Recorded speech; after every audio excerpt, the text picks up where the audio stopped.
दोस्तों 4 अप्रैल 2017 एक आम दिन हो सकता था, लेकिन तत्कालीन नेता प्रतिपक्ष सुशील कुमार मोदी के मन में कुछ और चल रहा था। सुशील मोदी ने कुछ ऐसा किया जो इतिहास के पन्नों में दर्ज हो गया।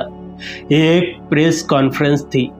यूं तो विपक्षी नेताओं का सत्ताधारी दल और उनके नेताओं पर आरोप लगाना कोई बड़ी बात नहीं है, लेकिन 4 अप्रैल को सुशील मोदी ने जो सिलसिला शुरू किया वो तब तक चला जब तक 26 जुलाई 2017 को बिहार की महागठबंधन सरकार गिर नहीं गई।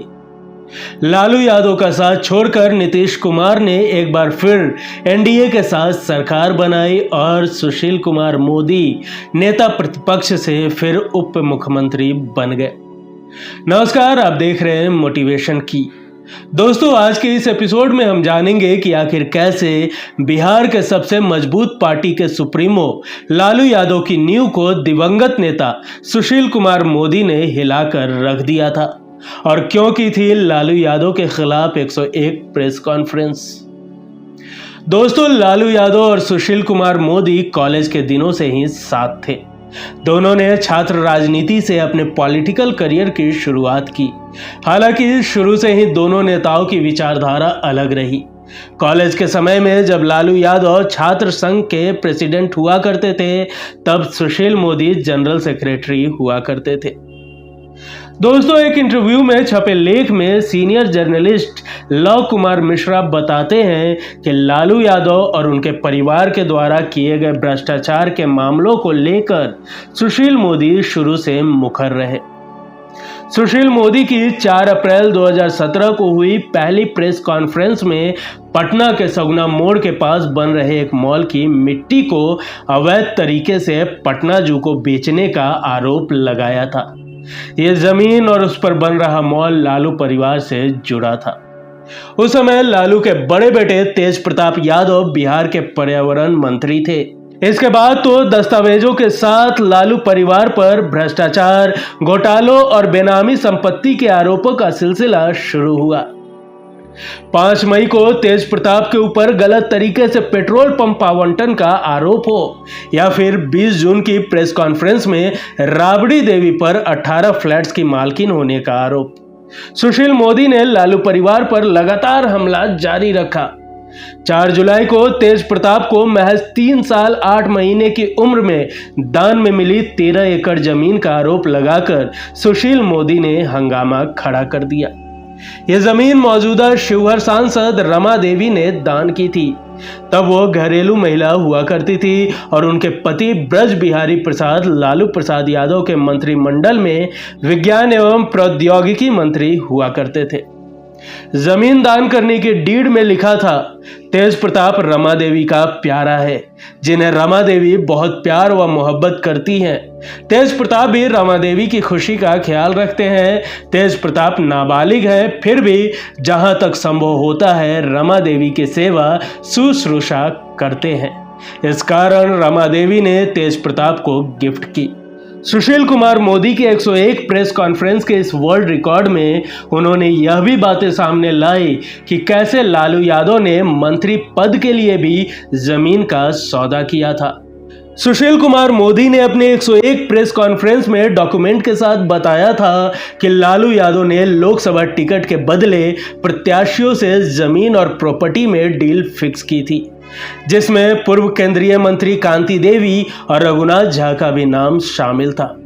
रघुनाथ झा, कांति देवी, ललन चौधरी, हृदयानंद चौधरी, प्रभुनाथ यादव, मोहम्मद शमीम, सोफिया तबस्सुम, राकेश रंजन, सीमा वर्मा, सुभाष चौधरी और चंद्रकांता देवी जैसे तमाम कथित दानकर्ताओं के नाम सुशील मोदी ने उजागर किए, जिन्होंने लालू परिवार को जमीनें और महंगे गिफ्ट्स दान किए थे।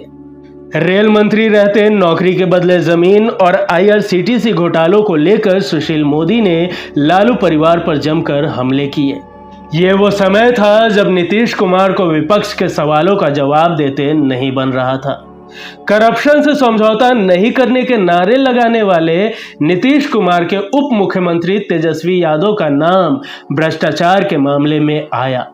जिसके बाद नीतीश कुमार ने पहले तेजस्वी से अकेले में बात की और तमाम आरोपों पर स्पष्टीकरण देने के लिए कहा।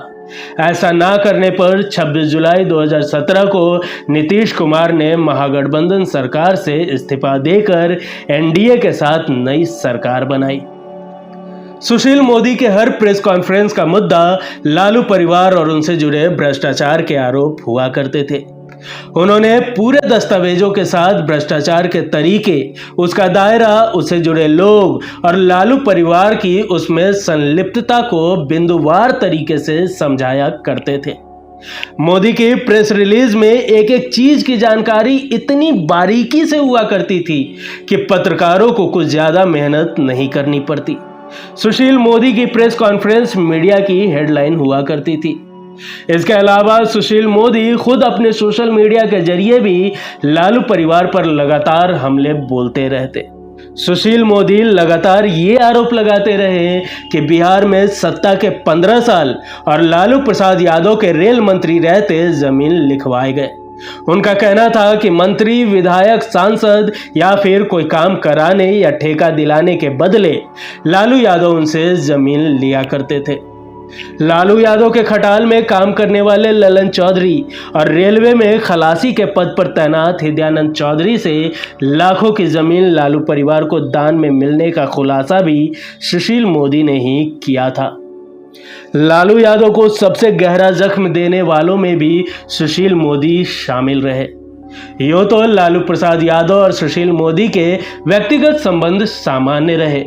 दोनों का राजनीतिक करियर भी एक साथ ही शुरू हुआ था, लेकिन दोनों के राजनीतिक संबंध कभी सहज नहीं रहे। चारा घोटाले को लेकर 1996 में पटना हाई कोर्ट में सीबीआई जांच की मांग वाली याचिका दायर करने वालों में भी सुशील मोदी एक थे।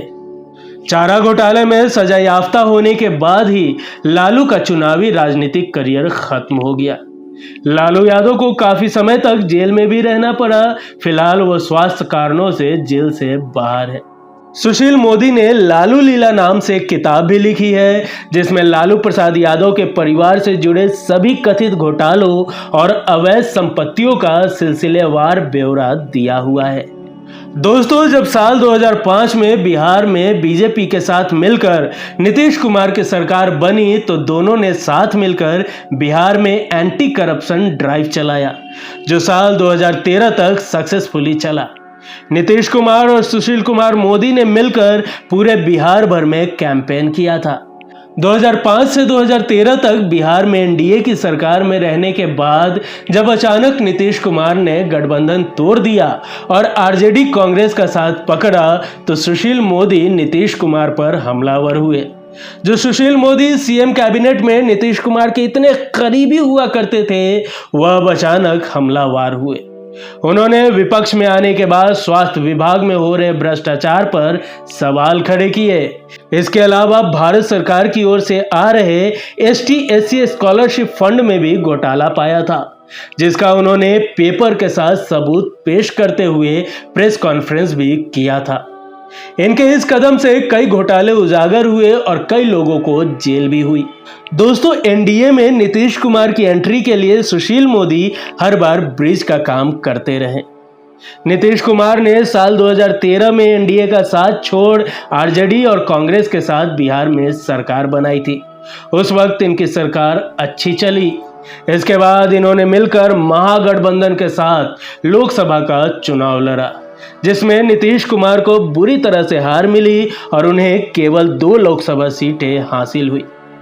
इसके बाद नीतीश कुमार का 2017 में अचानक हृदय परिवर्तन हुआ और उन्होंने फिर से एनडीए में वापसी की। इस बार सुशील मोदी के साथ मिलकर बिहार में नीतीश कुमार ने एक नई पारी खेली। इसके बाद अगस्त 2022 में जब नीतीश कुमार ने दोबारा एनडीए का साथ छोड़ा तो वापसी के दरवाजे उनके लिए बंद कर दिए गए। लेकिन जब फिर से नीतीश कुमार ने एनडीए में वापसी के दरवाजे ढूंढना शुरू किए तो बीजेपी की ओर से सुशील मोदी ने ही दरवाजे खोले थे, जिसके बाद 28 जनवरी 2024 को नीतीश कुमार की एनडीए में फिर से एंट्री हुई। दोस्तों, ये लेख विभिन्न न्यूज़ वेबसाइट और सुशील कुमार मोदी द्वारा लिखित उनकी किताब और साथ ही कुछ सीनियर जर्नलिस्ट द्वारा लिखे गए आर्टिकल से तैयार की गई है। अगर इनमें से कोई भी बात थोड़ी भी शंका भरी हो तो हमें कमेंट कर जरूर बताएं। वीडियो पसंद आई हो तो एक लाइक जरूर करें। मिलेंगे अगले एपिसोड में फिर किसी दिलचस्प किस्से के साथ। तब तक के लिए नमस्कार।